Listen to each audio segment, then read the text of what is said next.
I'm Susan, and we're going to be talking about healthy snacking today. And I'm one of the dietitians in the hospital. I cover 5 Southwest Peds and NSICU, so I've seen you around. Nice to see you. My objective is to hopefully get you to think about what you eat between meals as fuel, instead of just kind of mindless, and I don't mean that in a negative way, kind of mindless grabbing at food, okay? So I want to thank the wellness team for sponsoring this and assisting me with everything. And also the American pistachio growers. I applied for and was granted a grant, so that's responsible for the nuts and for the PowerPoint. So I do have a disclaimer.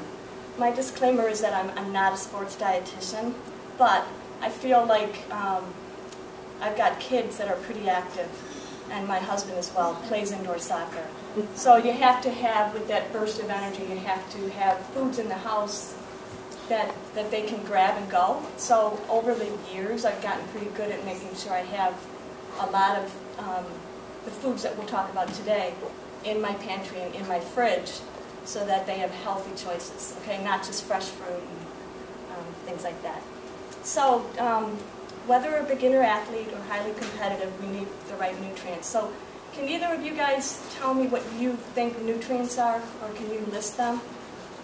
What do you think the nutrients are? They're actually things that we need to sustain life as humans, okay? Oh, so like vitamins. Vitamins, right. Vitamins, minerals, protein, carbs, and fat, okay? So we need a nutrient-rich diet. So how would we define a nutrient-rich diet? How would you think we would do that, as opposed to a calorie-dense diet? Like foods that have lots of fruits and vegetables, right, and nutrients. So healthy snacks can help meet this increased calorie and nutrient needs, and they boost stamina for energy. So we need them from these quality nutrients because we won't get them from sugar, all right? The consequences of poor eating are fatigue, poor muscle growth, and loss of muscle mass, longer healing time, things like that. So if we eat healthy, we perform better. If we don't do as well. Have you had any experiences with your indoor soccer games when you go, if you don't have anything in your, like filling up your tank? Yeah, oh yeah, I always notice if I don't, like I try to eat a banana 1 hour before. Exactly. And if I don't, I notice a difference. Right, and you know what, that's actually just happened to me recently. I typically just grab a cup of coffee and I go work out in the morning. And I thought, I'm thinking, and then what happened to me recently is I went to this this lifting class, which I'm not good at.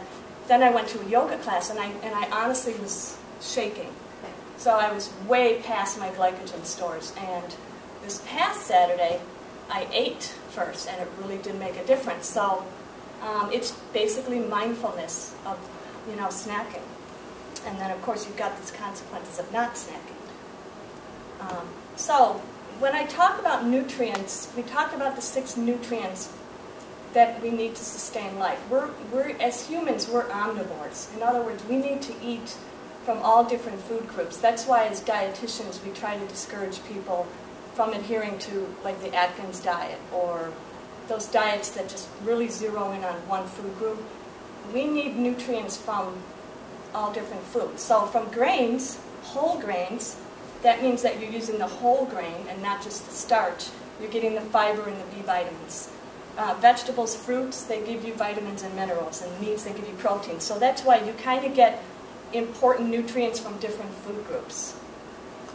And we all need that, not just athletes, okay? So because this was sponsored by the Pistachio Board, I'm giving out pistachios. They're a great post-workout snack because they're high in protein and potassium, and they taste good. They also have sodium, okay? So that's a good choice. So make sure you get at least 1 or 2 of those today to take with you. Okay. Who knows what edamame is? That's a Japanese term. Have you guys had it? Okay. Edamame. Edamame. All right. It's basically little soy, okay, little soybeans. and they're immature, and what you do is you cook them and you crack them and you eat those. Those are really, it's kind of a trendy vegetable right now. You eat the little peas in there. They're little green things. I was going to bring them, but they were frozen, so I figured by the time I brought them, I don't eat a lot of them, but I have them in my house. Great choice for snacking. So you eat just the inside? You eat just the inside. You can get them shelled at Trader Joe's. Eat them right out of the package. Yeah, exactly. And it's, you know, I kind of liken them to... peas or? Yes, the peas, but you can eat the shell of those. Oh. You know, the peas, Oh, the snap they peas. look like sweet, yeah, they look like snap peas. Yeah, they look, but you don't eat the shell of No, these. And if no, you've they're tried, fuzzy. I mean, you could, but it's really, it takes a long time to chew it, and it never really fully gets down to being a pulp. Okay, so I'm sure there's a lot of fiber, but you definitely don't eat the pod, okay? But the beans, because they're soy, and they're just a wonderful, healthy snack if you're interested. Fruit and Greek yogurt. One of my favorites is Greek yogurt, and I'm constantly buying yogurt in my house. I have switched almost to exclusively, and I'm not putting a plug in for Yoplait, it's just what I had. I've switched to Greek yogurt because it's higher in protein. It's a little more expensive, but it's a better choice for, you know, post-workout, just for a healthy snack. And they taste good, all right? So here they have raw veggies or fruit with a yogurt-based dip. Well, I mean, you could do veggies with a plain yogurt and maybe a seasoning add to it, or you could use fruit with a vanilla yogurt because it has some flavor, or you can mix them. But it's a great choice because it's low in fat, and again, it's, you know, healthy and you're getting lots of nutrients. Actually, I didn't know they made a Yoplait Greek yogurt. It's actually a really tasty one. Is it? And it looks smaller than the larger, right? Because those are just overwhelming, I think. Yeah. The larger. The chobani. Yeah. The chobani is a large serving, and it's like, you know, you can barely finish it, but they taste good. I like the pineapple. So another example is brown rice with black beans and veggies for fueling up. So that's for fueling up, okay? More snack ideas. I don't know if you like rice cakes, but that's always a good thing. Banana, garbanzo beans and pureed. We have it out in the cafeteria. That's basically hummus. Hummus is a wonderful food because it's so tasty, it's versatile, and I recommend, and I was going to bring an empty carton, an empty container, I recommend Trader Joe's Mediterranean hummus. Basically, it's got pine nuts and olive oil and some herbs. It's got garlic, so it's pretty garlicky, but it's honestly, it's that with carrots or thick green peppers. It's just really tasty for a snack. So then you've got salads and whole wheat bagel with egg whites. Okay, I'll get a little sidebar here because I am a dietitian. Eggs are wonderful. Eggs are the standard protein, okay? They're also cheap. So the egg white is the protein, and then the yolk has the fat. So what I typically recommend people to do, this is a good snack too, if you don't want to just eat them hard-boiled, I'll say, hard-boil like 3 or 4 eggs, throw out at least 2 of the yolks, or maybe 3, so you've got 1 yolk remaining, because that's where all the cholesterol is. And then chop it up, add a little light mayo, and you can have that with Triscuits or even on whole wheat bread if you've got the time, if you don't want to make a sandwich. But that's something where egg whites are just really, really good for you. It's straight protein, 7 grams. So healthy thing, little tip there. More snack ideas, salmon spread. I eat whole wheat crackers, and crackers aren't the most calorie dense food, but they're so handy. That is a snack that is borderline because it has fat and some sodium, but typically like a Triscuit, low sodium, and there are other brands out there.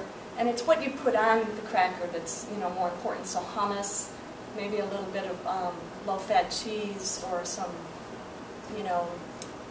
natural peanut butter or something like that. So those are okay. A wonderful thing to eat is cottage cheese and salsa. Baked potatoes are good with the potassium. Now, a baked potato is healthy, but it's what you put on the baked potato that would make it unhealthy. So butter sour cream would not be, and I think that's why they got this here, cottage cheese. So, some other ideas here. Trail mix is a great thing too, because you've got the nuts and the dried fruit. Salmon spreads you can find. I've just discovered it recently at Cops that they sell it all the time. Is it and good? It's delicious. Really? If you like salmon, it's delicious. Oh, salmon is so chock full of omega-3 fatty acids. So that's a wonderful And it's right idea. in the fish area. You have to go over to the fish where they sell fish, but Yeah. they'll sell it in however much you need in the small, medium, large So what do you put containers. it on? I put it on crackers, Oh, okay. and I good. love it. Yeah. It's really good, and it has some kind of, I don't know if it has mayonnaise in it or not, but they don't put a lot at all, and it's very Yeah, mild and then and you real could probably good. even put something else on it. Mhm. Yeah. See, to me, these are things that you can have on hand for when you entertain, because I think people want healthier options. I mean, the chips and dip, and it's just not a good thing to eat, So, small amounts of chocolate.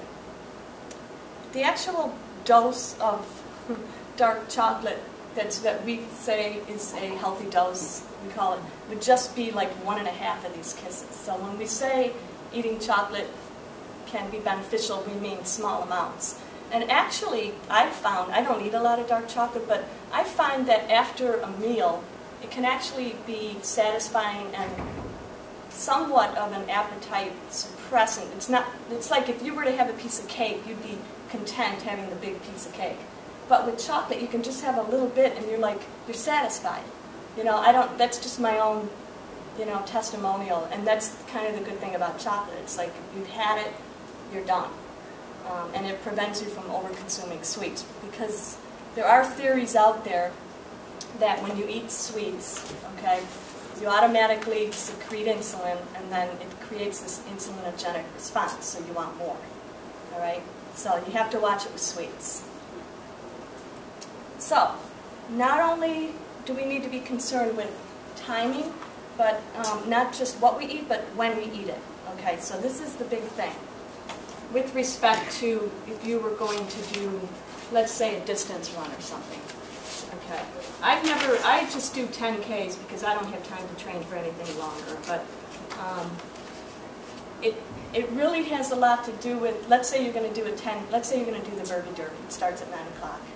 And you get up, you would have to get up pretty much like at 6 and eat some carbs. You need to have about 30 to 60 grams of carbs in your system, depending on how fast you run. Okay, if you run past an hour, you have to have stores of carbs in your body. Because when you eat, the first fuel that your body uses is that circulating carbohydrate. All right? So the next one is the liver and the muscle glycogen. And you eat enough, and that stores for about 90 minutes of exercise. And then beyond that, you start burning fat and protein. And you really don't want to go there. You want to prevent that lipolysis, that breakdown of fat. So the timing is critical. So you really have to, like you with your banana, you really have to think ahead of time. You can't just say, oh, it's 8:30, I got to eat something for this race. Because by then, you haven't had the time to digest the carbs, and they haven't been put into your liver and your muscle glycogen. So try to plan it where, depending on your travel time for the race, try to plan it where you're having it so at least 1 to 2 hours before.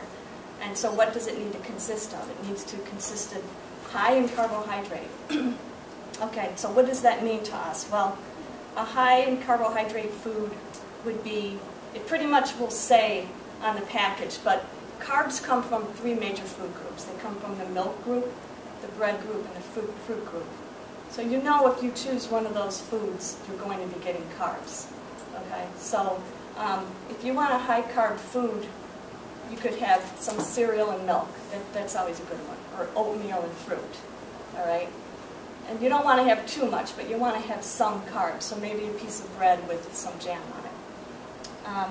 You want it to be low in fat and low in fiber. So why is that? Because fat, we've heard, stays with us longer. Wouldn't we like that for a race? Not really. We don't want to have that metabolic process going on while we're exercising. We want the burst of energy. Okay? So you want to have a low fat, a low fiber, because it takes too long to get out of your stomach. So just keep it high in carbs, low in fat and fiber, and high in fluid. And moderate protein. Well, milk is moderate in protein. You don't want to have like eggs and bacon, okay? You just want to have something small and salty, because if it's hot, you'll sweat a lot. All right.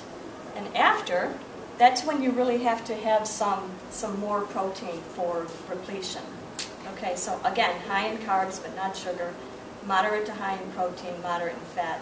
Because it's not going to really matter now if it has fat, because you're done with your event. It's okay. High in fluid, make sure you rehydrate, and salty. So, I think we have some examples here.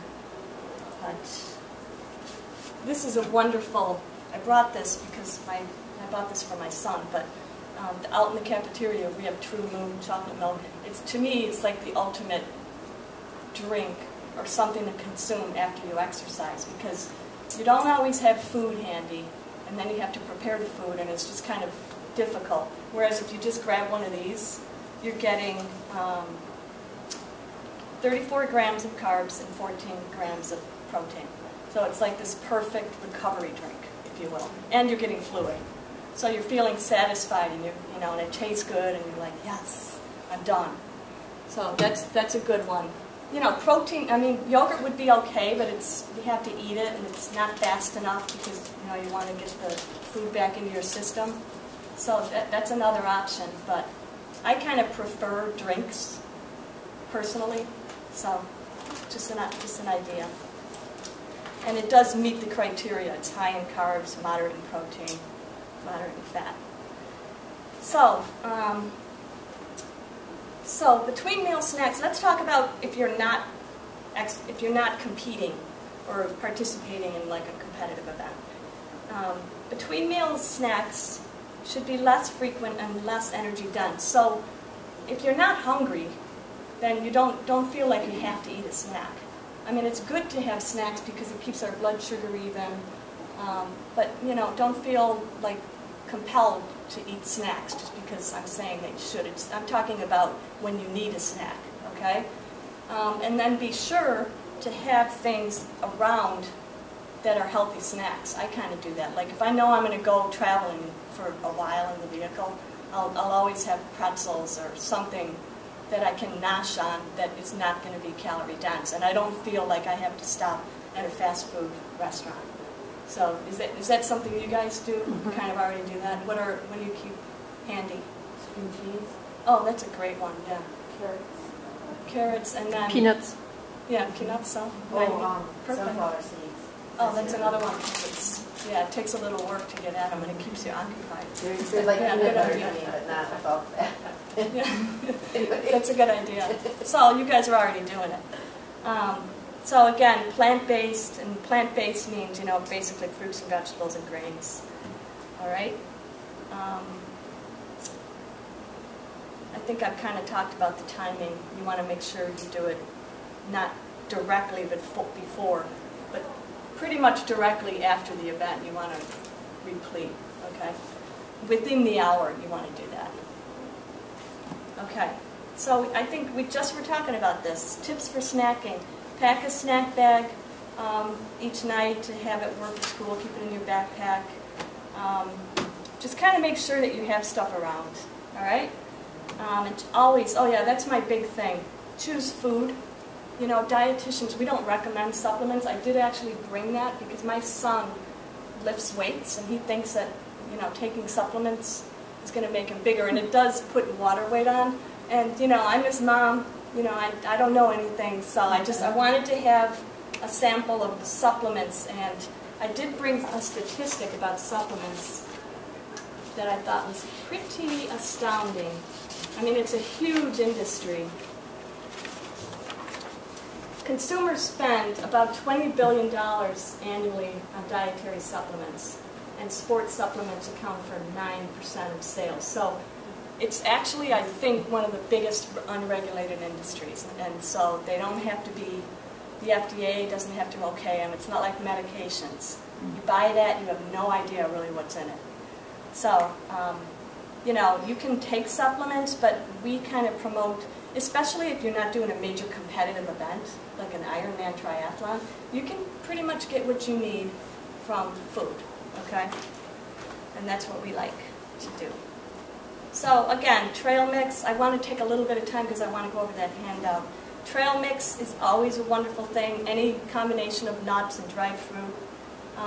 Yogurt is a wonderful thing with berries. And then these wraps are real good. You can put hummus on there. You mentioned the cheese sticks, that's a good thing, and laughing cow cheese is another good one, those little round things. So I thought what we would do is, I don't know if you guys have any questions, but I have pads, paper, and pens. But I did make this up, and this really kind of summarizes a lot of the principles of how to snack when you're in training or participating in an event, or just healthy tips, okay?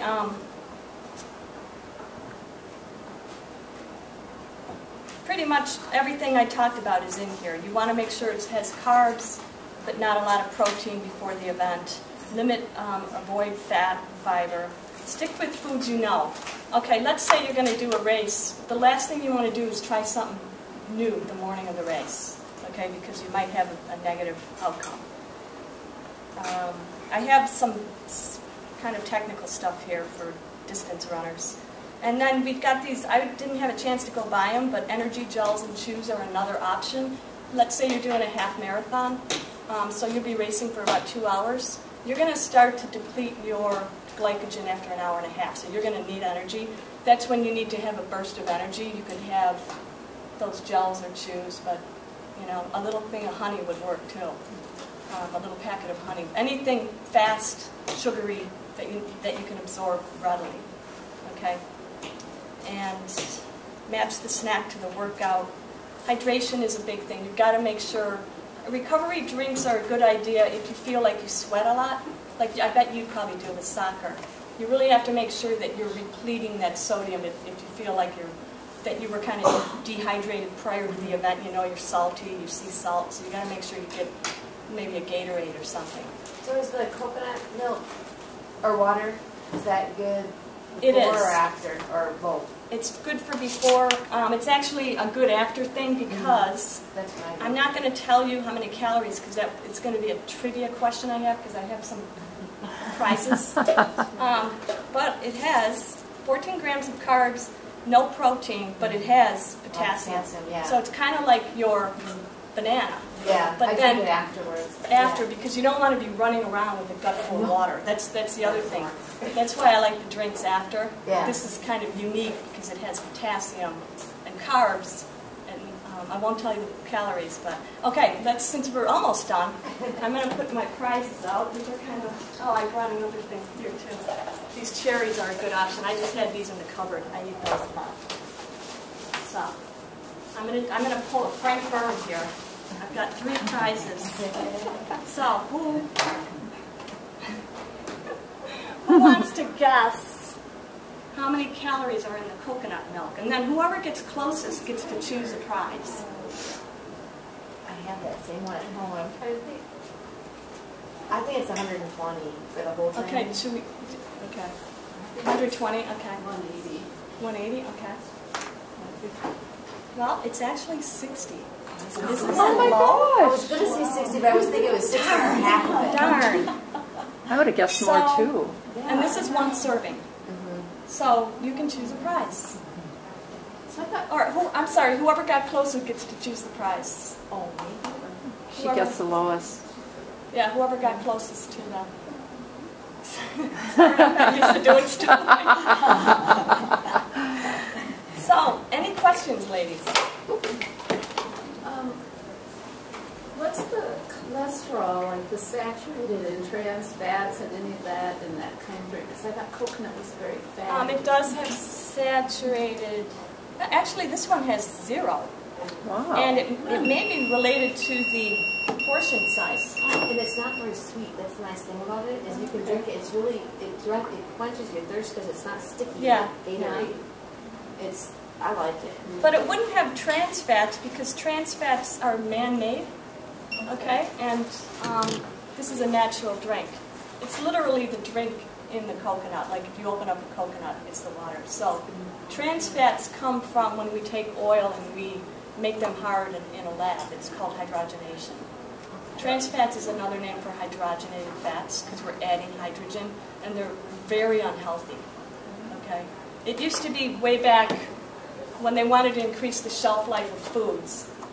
They developed this new oleo, and that's what a trans fat is. It's a hard fat. It's like Crisco. Something you definitely want to avoid. But all these foods that we talked about have no trans fats because they're all natural foods. That's the beauty of it. That True Mood, is there saturated fat in that? I'm looking for Probably saturated because fats. it's a milk, but it is low. It's at 1%. So it's not a skim milk. So it does have 2.5 grams. Okay. So it doesn't have everything, but you know, you're never going to get all the fat out of the milk. I think skim has 0.5. So good questions. It tastes good though. And what is this Goline that you have up here? That's just another option for a healthy breakfast to have. It does have a little bit of fiber in it, so it would maybe be better for a post-event because it's going to take a little longer to leave your stomach. Okay, but it's tasty and it has more fiber and it has protein. So it's kind of a enhanced oatmeal. Oh, is that, it has oats in it? Yeah, it's an oatmeal. Oh, that's good. It's good. I just brought some snacks that I got around. So, any other questions about the handout? Okay, you guys, well, enjoy your healthy good. snacking. Thank you. That was very good.